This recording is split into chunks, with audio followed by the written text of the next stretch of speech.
To solution में हम लोग next topic mole fraction discuss करने वाले हैं। इससे पहले मोलैरिटी को डिस्कस कर चुके थे और आफ्टर दैट मोल फ्रैक्शन अब हमें डिस्कस करना है। एक बात ध्यान देंगे, देखो ये जो टॉपिक है ये बहुत ही इम्पोर्टेंट है, इसको पहले ध्यान से आपको समझना है, उसके बाद इसको आप लिखेंगे, ठीक है। तो चलो हम लोग इसको डिस्कस करते हैं और समझते हैं। और एक चीज़ और देखो, अब हम लोग जिस माध्यम से जुड़ रहे हैं उसमें एक बात ये है कि आप लोगों को कुछ टाइम के लिए ये वीडियो मिलेगी, मतलब एक टाइम पीरियड है, उतने टाइम तक आप इसको देख पाएंगे। उसके बाद आप अगर सोचें कि हम इसको किसी भी टाइम देख लेंगे तो फिर आपको ये नहीं उपलब्ध हो पाएगी। जैसे टाइमिंग मैंने 4 से 5 के बीच बताया है, तो 4 से 5 के बीच आपको वीडियो मिल जाएगी, आप उसी टाइम पर देख पाएंगे। उसके बाद आप 5 बजे के बाद आप नहीं देख पाएंगे।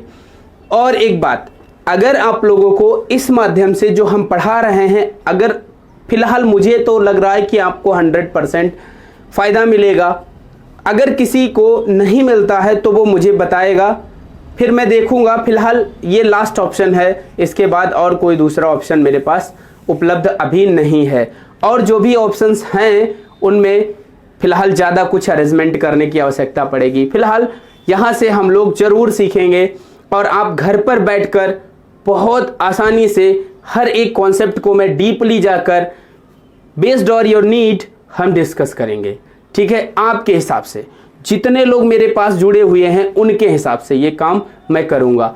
फिलहाल इससे आपको बहुत ज़्यादा फ़ायदा मिलने वाला है।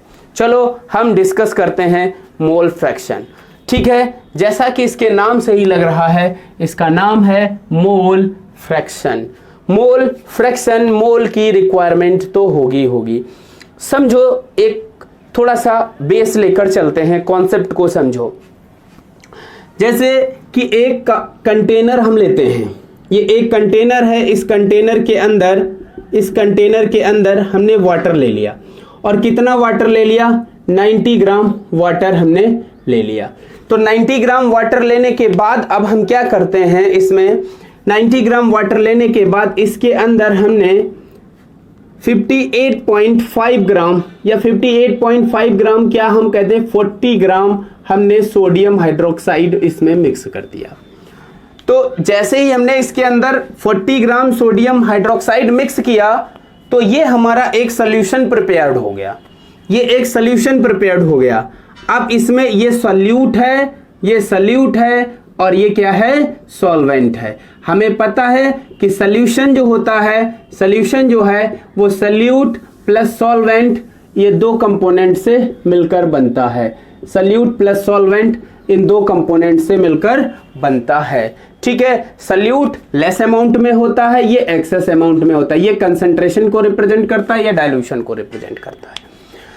तो अब आप समझो, इसको हम एक तरीका और भी है लिखने का, और करके अगर हम बात करें इसको एक और तरीके से भी हम लिख सकते हैं। वो तरीका हमारे पास क्या है कि 40 ग्राम को अगर हम मोल में कन्वर्ट करें, तो मोल का मतलब होता है जब हम किसी को मोल में कन्वर्ट करते हैं तो उसका मास और डिवाइड कर देते हैं उसके मॉलिक्यूलर मास से हम डिवाइड कर देते हैं। तो और करके हम कहें तो मास इसका 40 है, NaOH का मॉलिक्यूलर मास भी 40 आता है, तो हम लिख दें 1 मोल NaOH। इसकी अगर बात करें तो इसको हम डिवाइड कर देंगे 18 से, तो 18 का मतलब है और 5 मोल H2O। तो हम कह सकते हैं इसमें 5 मोल वाटर है, या हम कहते हैं कि इसके अंदर 90 ग्राम वाटर है, ठीक। जिसमें हम कह सकते हैं कि हमारे पास 40 ग्राम NaOH मिक्स किया है, या हम कहते हैं 1 मोल NaOH मिक्स किया है, और ये आपको एक सोल्यूशन मिल गया है। तो यहाँ पर जो आपके सोल्यूशन में 2 कंपोनेंट हैं, सोडियम हाइड्रोक्साइड और एक H2O, तो मोल फ्रैक्शन दोनों का ही आप बता सकते हैं। तो मोल फ्रैक्शन, जब किसी सोल्यूशन में किसी कंपोनेंट का हम मोल फ्रैक्शन निकाल रहे होते हैं, समझना बात को ध्यान से, जब किसी सोल्यूशन के अंदर, जैसे अगर एक चीज और समझ लो कि यहां पर अगर हम इस सोल्यूशन के अंदर कहें आपसे टोटल मोल कितने हैं, तो आप बताओ बेटा टोटल मोल यहां कितने हो जाएंगे। तो टोटल मोल कितने हैं? 1 + 5 = 6 मोल हैं। टोटल कितने मोल हैं? 6 मोल हैं। तो अब आपसे मोल फ्रैक्शन पूछा जाए किसी कंपोनेंट का कि आप मोल फ्रैक्शन बताओ उसका क्या होगा, तो जिस कंपोनेंट का आप मोल फ्रैक्शन निकाल रहे हैं, जिस कंपोनेंट का आप मोल फ्रैक्शन निकाल रहे हैं, उस कंपोनेंट के मोल को टोटल नंबर ऑफ मोल से डिवाइड कर देंगे तो उस कंपोनेंट का मोल फ्रैक्शन निकल आएगा। जैसे यहां पर ये x से रिप्रेजेंट करते हैं, हमने लिखा x, और x हमें किसका निकालना है? यहां पर H2O का मोल फ्रैक्शन निकालना है। तो H2O के कितने मोल हैं? H2O के 5 मोल हैं, और टोटल मोल कितने आए? 6। तो डिवाइड कर दोगे तो H2O का मोल फ्रैक्शन निकल आएगा। अगर आपसे हम कहें कि आप NaOH X लिख दो ऐसे NaOH, तो इसका मतलब है N mole fraction of NaOH। NaOH sodium hydroxide का मोल फ्रैक्शन कास्टिक सोडा का निकालना है, तो इसके मोल ऊपर रख दो अपॉन टोटल मोल कर दो, टोटल मोल हो गए कितने? 6। तो ये किसका आ गया? सोडियम हाइड्रोक्साइड का। तो अब आपको हम डिफाइन कराते हैं मोल फ्रैक्शन क्या होता है। Mole fraction of a component, mole fraction of a component in the solution is the ratio of mole of that component and total number of mole present in the solution। तो चलो इसकी definition हम आपके सामने लिखते हैं, आप ध्यान से देखिए। तो अब ध्यान दीजिए, मोल फ्रैक्शन की डेफिनेशन आपके सामने लिखिए, इसको अपनी कॉपी पर आप लोग नोट कर लेंगे। ध्यान दीजिए मोल फ्रैक्शन क्या होता है। सीधे सीधे लिखा है मैंने, मोल fraction of a component, mole fraction of a component is the ratio of, यहां पर नहीं लिखा है मैंने मोल fraction of a component in the solution, ठीक लिखा था इन द सॉल्यूशन के अंदर जो मोल है उनका मतलब is the ratio of mole of that component and total number of mole present in the solution. मतलब किसी सॉल्यूशन में किसी कंपोनेंट का अगर आप मोल फ्रैक्शन निकाल रहे हो तो उस कंपोनेंट के mole upon total number of mole is the mole fraction of that component. Understand? अब समझिए बात को कि जैसे कोई भी सॉल्यूशन है और उस ए पूरा सॉल्यूशन है और उस सॉल्यूशन के अंदर जो स्मॉल एन है मोल ऑफ सॉल्यूट और कैपिटल एन है मोल ऑफ सॉल्वेंट। तो अगर आपसे हम कहें मोल फ्रैक्शन ऑफ सॉल्यूट निकालो, तो सॉल्यूट का जब मोल फ्रैक्शन निकालेंगे तो सॉल्यूट के मोल रखेंगे अपॉन टोटल मोल। तो सॉल्यूट के मोल कितने हो गए? स्मॉल एन है मोल ऑफ सॉल्यूट, तो उसके मोल अपॉन टोटल। इसी प्रकार अगर हम सॉल्वेंट का निकालेंगे तो सॉल्वेंट के मोल अपॉन टोटल मोल, तो capital N upon total mole. तो ये हो गया मोल फ्रैक्शन। समझ में आया या नहीं आया? इसको आप अपनी कॉपी पर नोट करेंगे। नोट करने के बाद आपको एक बात और नोट करनी है, वो हम ऊपर यहां लिखे दे रहे हैं, ध्यान दीजिएगा। इस तरफ यहां पर लिख रहा हूं मैं, ये साफ कर देता हूं, इसके ऊपर लिख रहा हूं, आप लोग नोट कर लेंगे। क्या है कि जैसे किसी भी सॉल्यूशन के अंदर 2 कंपोनेंट हैं, 2, 3, 4, 5 जितने भी कंपोनेंट हैं, सभी कंपोनेंट के मोल फ्रैक्शन का जो सम होता है, sum of mole fraction of all component is always 1। तो जितने भी कंपोनेंट हैं उनके सभी कंपोनेंट के मोल फ्रैक्शन का जो सम होता है वो 1 होता है, याद रखना। तो यहां पर मैं लिख रहा हूं सम ऑफ, ये नोट करके बात आप नीचे लिख लेंगे, sum of mole fraction of all components in the solution is always 1। ठीक है, मतलब XA plus XB plus XC plus dot dot dot is always 1। तो जितने भी कंपोनेंट हैं 2, 3, 2 से तो कम नहीं होंगे लेकिन 3 हो सकते हैं, 4 हो सकते हैं, तो सबका कितना रहेगा? 1 रहेगा। तो ये तो एक बेसिक कॉन्सेप्ट था मोल फ्रैक्शन का। आप अपनी कॉपी पर पॉज करके इसको लिख लीजिएगा। क्या होता है? Mole fraction of a component is the ratio of mole of that component and total number of mole present in the solution. चलो अब हम लोग उसी मोल फ्रैक्शन के बेस कॉन्सेप्ट के बेस पर कुछ न्यूमेरिकल सॉल्व करते हैं कि मोल फ्रैक्शन पर न्यूमेरिकल कैसे आएंगे और कैसे सॉल्व करेंगे। इजी टू थोड़ा सा टफ चलते हैं, टफेस्ट की ओर, बिकॉज क्वेश्चन सिंपल वे में नहीं पूछे जाते हैं। 3 टाइप्स के क्वेश्चंस आ सकते हैं, उन 3 टाइप्स के क्वेश्चंस को हम लोग सॉल्व करेंगे 1 बाय 1। तो चलो ध्यान दीजिए, सबसे पहले हम बात करते हैं नंबर 1। एक क्वेश्चन ये है कि सबका मोल फ्रैक्शन बताना है, बार बार मैं नहीं लिखूंगा कैलकुलेट द मोल फ्रैक्शन, आपको मोल फ्रैक्शन ही बताना है। क्वेश्चन ये है फर्स्ट वाला कि क्वेश्चन है 4 ग्राम NaOH present in 250 gram H2O। आपको दोनों का मोल फ्रैक्शन बताना है। दिखाई दे रहा है साफ? थोड़ा सा बड़ा लिखना पड़ेगा, चलो बड़ा लिख देता हूं। 4 ग्राम NaOH dissolve in 250 gram H2O। तो ये लिखते हैं। चलो, तो अब आपको क्या करना है, सबसे पहला काम है कि जितने कंपोनेंट हैं उनके सबके किसी भी तरीके से मोल निकालिए आप। तो क्या है, पहले तो कंपोनेंट देखो, 4 ग्राम NaOH 250 ग्राम वाटर। तो सबसे पहले हम क्या करते हैं, लिखते हैं मोल ऑफ NaOH। वैसे इतना लंबा लिखने की जरूरत नहीं है आपको, आप चाहे तो शॉर्ट में लिख सकते हैं। कैसे, स्मॉल n मोल होता है और यहाँ NaOH लिख दिया, तो NaOH का मतलब हुआ mole of sodium hydroxide, equal to क्या हो जाएगा, W/m, यानी मास अपन मॉलिक्यूलर मास, और किसका, NaOH का। तो NaOH का मास कितना होगा, कितना दिया है, 4 ग्राम, तो ये 4 हो गया। मॉलिक्यूलर मास कितना आएगा, 40 = 0.1 मोल, तो इसका 0.1 मोल आ गया। ठीक, दूसरा हम निकालेंगे मोल ऑफ, अब हम शॉर्ट फॉर्म में लिख रहे हैं बेटा, NH2O, इसका मतलब हुआ मोल ऑफ वाटर। तो सिंपली W/m मास अपन मॉलिक्यूलर मास, और किसका, H2O का। तो मास अपन मॉलिक्यूलर मास जब आप H2O का निकालेंगे तो H2O का मास कितना दिया गया है, H2O का है 250 डिवाइडेड बाई, अब मॉलिक्यूलर मास कितना है 18। थोड़ा सा कैलकुलेशन लंबी हो जाएगी, आप इसको सॉल्व कर लीजिए, कोई दिक्कत नहीं आएगी। फिलहाल देखो ये कैलकुलेशन, अगर हम इसको आसान करने के लिए, थोड़ा सा कैलकुलेशन आसान हो जाएगी, बाकी और कोई दिक्कत। यहाँ पर अगर हम 360 ग्राम कर दें तो कोई दिक्कत तो नहीं, मैंने यहाँ 360 ग्राम कर दिया, 360, ताकि कैलकुलेशन हमारी इजी हो जाए। बहुत डेसिमल में कॉन्सेप्ट समझ लीजिए, फिर तो चाहे कुछ भी हो कर लेना आप। 360 कर देता हूँ, तो 18 2 जा 36, मतलब 20 मोल आ गए, इक्वल टू 20 मोल आ गए। ठीक, अब आपको क्या करना है, आपको मोल फ्रैक्शन निकालना है। तो सबसे पहले क्या निकालेंगे, मोल फ्रैक्शन ऑफ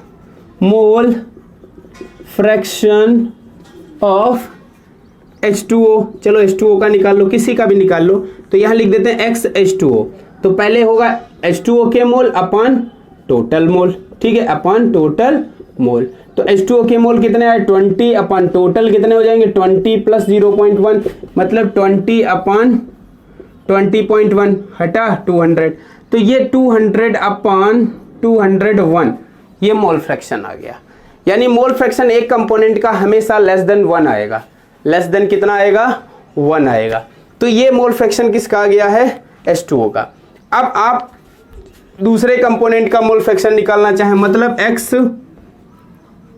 NaOH कितना हो जाएगा, यहाँ NaOH होगा अपन टोटल मोल। तो NaOH कितना है, NaOH है 0.1 अपन टोटल मोल कितना हो जाएगा, 20 + 0.1, मतलब 0.1 अपन 20.1, पॉइंट हटा तो 1/201, ये आ गया। समझ में आया नहीं आया, इस तरीके से भी आप कर सकते हैं। इसको सॉल्व करके आप 1 माइनस करके भी सॉल्व कर सकते हैं। तो इस तरीके से ये कैलकुलेशन कर लेंगे, इसका मोल फ्रैक्शन आ गया। तो ऐसे मोल फ्रैक्शन आप निकाल लेंगे सिंपली वे में। तो एक क्वेश्चन लिखते हैं, उसका आप लोग करिए। बहुत ही सिंपल सा क्वेश्चन है, इसको आप लोग करके अपने आप बताइए। 46 gram ethyl alcohol present in 36 gram water. तो 46 gram ethyl alcohol 36 gram water में प्रेजेंट है। मोल फ्रैक्शन दोनों कंपोनेंट का आपको बताना है। इसको वीडियो को पॉज करो, एक बार अपने आप लगाओ और फिर मेरा यहाँ पर आंसर चेक करना। अगर सही आता है तो ठीक है, अदरवाइज आप फिर से इसको देखकर तब लगाइएगा।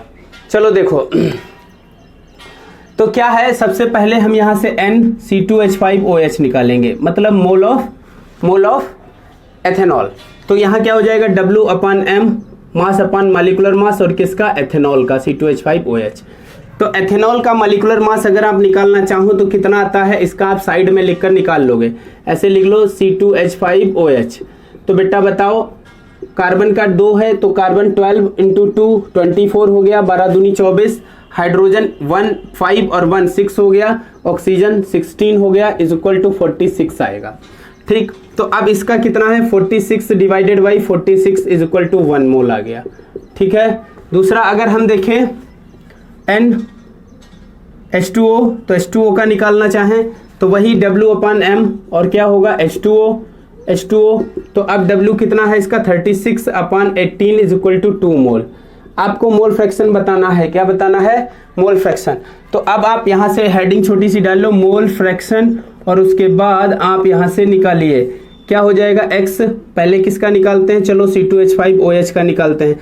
जिसका निकालना है उसके मोल ऊपर हो जाएंगे अपॉन टोटल मोल, टोटल लिख दीजिए इसे, टोटल मोल। तो आप बताओ C2H5OH के कितने मोल है, C2H5OH के मोल आए हैं 1 अपॉन टोटल हो जाएगा 1 + 2 तो 1/3 ये आया। इसी प्रकार X क्या हो जाएगा, H2O वाटर, तो वाटर मतलब NH2O, H2O के मोल अपॉन टोटल मोल। ठीक है, टोटल मोल। H2O का मोल कितना आया, H2O का मोल है 2 अपॉन कितना हो जाएगा 3, तो ये 2/3 आ गया। समझ में आया नहीं आया? तो इस तरीके से आप मोल फ्रैक्शन इस टाइप के लगा लेंगे। हम अभी आपको एक PDF देंगे, नीचे PDF आपके ग्रुप में भेजेंगे, उस PDF से मोल फ्रैक्शन के क्वेश्चन आप कॉपी में सॉल्व करेंगे और इनको भी सॉल्व करिए साथ में ही। ठीक है, अब हम इसके सेकंड टाइप को डिस्कस करते हैं, जो दूसरे टाइप का बनता है उस क्वेश्चन को हम डिस्कस करेंगे मोल फ्रैक्शन में। इस टाइप के क्वेश्चंस बेटा एग्जाम में खूब आते हैं और ये क्वेश्चंस थोड़ा सा दिक्कत में भी डालते हैं। पता है, इस डेटा से आप यहाँ डेंसिटी अगर दे दें तो मोलैरिटी, मोलैलिटी, मोल फ्रैक्शन तीनों चीजें बता सकते हो इसी डेटा से, लेकिन हम यहाँ पर अभी अलग अलग लगवा रहे हैं, फिर एक साथ भी करवाएंगे आपको। यहाँ से आपको क्या करना है, आपको मोल फ्रैक्शन बताना है। क्या बताना है, मोल फ्रैक्शन बताना है आपको, कि कंपोनेंट के, दोनों कंपोनेंट के मोल फ्रैक्शन क्या है। अब देखो दिया है 46% एथेनॉल, 46% एथेनॉल, और ये है weight by wait according two by wait दिया है। बाई वेट होता है तो आपको पता है हमने क्या कॉन्सेप्ट दिया था, और बाई वॉल्यूम होता है तो भी कॉन्सेप्ट दिया था। हम यहां पर इसका मोल फ्रैक्शन बताना चाहते हैं। तो जो सोल्यूशन गिवन है 46%, तो यहां से आप पहले तो बताओ, आपको पता है मास ऑफ सोल्यूशन, तो मास ऑफ सोल्यूशन कितना होगा, परसेंटेज है तो पूरे सोल्यूशन का आप 100 ग्राम मान लीजिए। कितना मान लीजिए, 100 ग्राम। फिर उसके बाद तो फिर क्या आ जाएगा, मास ऑफ C2H5OH, C2H5OH का कितना आ जाएगा, तो C2H5OH का जितने परसेंट है उतना ही हो जाएगा 46 ग्राम। ठीक है, तो शेष जो बचा है वो क्या है, वो वाटर है। तो अब आपको बताना है मास ऑफ वाटर, तो मास ऑफ H2O कितना हो जाएगा, mass of H2O 100 - 46 is equal to कितना आ जाएगा, 54 ग्राम। 54 ग्राम हो गया। बस इतना ये काम आपको यहाँ पर करना है, बाकी आप सब आसानी से कर लेंगे, वही सिस्टम वही तरीका, बस ये इतना करना है। तो अब हमें क्या करना है बेटा, वही क्या करना है, n किसका निकालना है, हमें C2H5OH का निकालना है। तो n मतलब W/M और m किसका, C2H5OH का। अभी हमने इसका निकाला था तो W कितना है इसका, 46 है। अभी हमने इसका मास निकाला था 46 ही आया था, 1 मोल आ गया। ठीक है, 1 मोल। इसके बाद हम NH2O निकाल लेंगे। NH2O क्या हो जाएगा, W/M, फिर H2O, W कितना है 54 डिवाइडेड बाई 18, 18 3 36 54, 36 नहीं 3 होगा, 3 मोल। ठीक है, ये आ गया। अब आप यहाँ से मोल फ्रैक्शन को निकाल सकते हैं। मोल फ्रैक्शन निकालिए तो X किसका निकाल लीजिए, ethyl alcohol C2H5OH is equal to क्या हो जाएगा, तो इसको जब आप निकालेंगे तो C2H5OH के मोल कितने हैं, यानी यहाँ लिख लीजिए चाहे NC2H5OH upon total mole. Total में बेटा बस जोड़ देना है, दोनों को टोटल हो जाएंगे। तो NC2H5OH कितना है 1, तो 1 + 4 इज इक्वल टू 1 + 3, या 3 मोल है ना, 1 + 3 तो 1/4 आ गया। इसको सॉल्व कर लेंगे। इसी तरीके से आपका ये 1/4 है तो पॉइंट लगाओ, 0 बढ़ाओ तो कितना आ जाएगा 0.25 आ गया, इक्वल टू 0.25 आ गया। ठीक है, अब आपको पता है x H2O x C2H5OH plus x H2O दोनों को ऐड करोगे तो 1 आएगा। तो x C2H5OH दिया है, H2O निकालना है, तो x H2O निकालने के लिए आपको क्या करना, 1 - 0.25 इज इक्वल टू 0.75। मतलब सम 1 होता है सभी का, तो ऐसे भी कर सकते हो, या फिर आप इसका टोटल ऊपर मोल कर दो, अपन टोटल कर दो, तब भी आ जाएगा। तो आ जाएगा 3/4। ठीक है, तो इस तरीके से आप कर लेंगे। तो उम्मीद है ये भी आपको समझ में आया होगा। ठीक है, तो इसी टाइप का एक और क्वेश्चन देते हैं जिसको आप लोग करके बताइए। ये एक क्वेश्चन दिया गया है, 28% nitrogen weight by wait in water. आपको दोनों का मोल फ्रैक्शन बताना है। एक बार आप लोग इसको वीडियो को रोक दीजिए और अपने आप इस पूरे क्वेश्चन को सॉल्व कीजिए आंसर, फिर उसके बाद हमारे साथ इसको मैच करिए। ठीक है, चलो हम इसको सॉल्व करते हैं। तो सबसे पहले यहाँ से दिया है 28% नाइट्रोजन वेट बाई वेट। तो सबसे पहले हमारा काम होगा वही लिखना, मास ऑफ सोल्यूशन। तो बेटा मास ऑफ सोल्यूशन कितना दिया है, मास ऑफ सोल्यूशन हमें पता है 100 ग्राम होगा। परसेंटेज जब भी हो, और वेट बाई वेट जरूर याद रखेंगे, वेट बाई वेट है तब। तो ये 100 ग्राम हुआ, वेट बाई वेट होगा तभी घटाएंगे, वरना तो सॉल्वेंट का मास फिर निकालना पड़ेगा। तो ये हो गया। इसके बाद अगर हम क्या करेंगे, अब आप बताओ mass of nitrogen, mass of N2। तो N2 का मास कितना हो जाएगा, 28% है तो 28 ग्राम हो गया। इसी के आगे लिख देते हो कॉमा लगा के, मास of H2O, mass of H2O। H2O का निकालो तो 100 से माइनस कर देंगे 28 इज इक्वल टू 72 ग्राम आ गया, 72 ग्राम। आपको क्या करना है, मोल निकालने हैं दोनों कंपोनेंट के। तो सबसे पहले N नाइट्रोजन का निकाल लीजिए। तो NN2 लिख दिया मैंने नाइट्रोजन के, अब W/M, और किसका N2 का, तो W नाइट्रोजन का कितना है 28, इसका 14 होता है 14, एक का 2 से 28, 28 ही आएगा, बराबर 1 मोल आ गया। ठीक है, फिर इसके बाद क्या करोगे, N किसका निकालना है आपको, अब H2O का निकालना है। H2O का कितना है 72 अपान, डायरेक्ट लिख दूं W/M, चलो एक स्टेप बढ़ा लेते हैं, W/M, और यहाँ H2O, तो W कितना है, इसका W है 72 अपान 18, यहाँ आएगा 4 मोल, ये 4 मोल आ गया, 4 मोल आया। अब आपको मोल फ्रैक्शन बताना है। तो मोल फ्रैक्शन के लिए आप क्या करेंगे, मोल फ्रैक्शन एक कंपोनेंट का बताइए, XN2 means NN2 upon total mole, total mole. NN2 कितना है बोलो, NN2 आया 1 upon 1 plus 5, 4 is equal to 1 upon 5 is equal to 0.2। तो इसका आया, तो आपको पता है XN2 प्लस X क्या हो जाएगा, XH2O इज इक्वल टू 1। तो XH2O निकालने का मतलब है 1 minus XN2 is equal to 1 minus 0.2 is equal to 0.8, ये आ गया। ठीक, तो इस तरीके से आपने ये मोल फ्रैक्शन पर क्वेश्चन सॉल्व किया।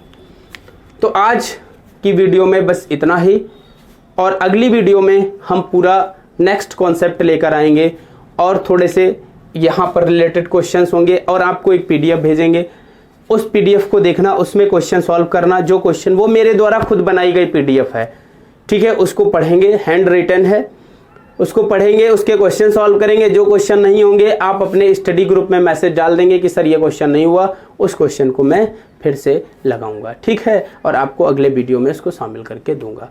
तो आप ये समझो कि इस तरीके से हम लोग ऑनलाइन ऑफलाइन यहाँ से वीडियो के माध्यम से कनेक्ट होंगे, और ऑनलाइन ग्रुप के माध्यम से कनेक्ट होंगे। तो हम लोग ऑफलाइन वर्सेस ऑनलाइन दोनों तरीके से जुड़े हुए रहेंगे, और हमारी पढ़ाई अच्छे से चलेगी। ठीक है, अभी छोटी वीडियोस बना रहे हैं, लेकिन आपको बता दें 40 मिनट से ज़्यादा वीडियो नहीं बनाई जा सकती, उतनी लंबी वीडियो ही हम आपको दे पाएंगे। ठीक है, पूरा कंटेंट रहेगा, क्योंकि ऑनलाइन और ऑफलाइन में थोड़ा सा डिफरेंस होता है। ठीक है, तो उम्मीद करते हैं ये समझ में आया होगा। आप वीडियो पूरी देख लें, उसके बाद हमें फीडबैक ज़रूर दें कि आपको कैसा लगा, चीज़ें समझ में आई या नहीं आई, कोई दिक्कत है, जो भी हो बताना। ठीक है, आगे डिस्कस करेंगे। ठीक है बेटा, थैंक यू।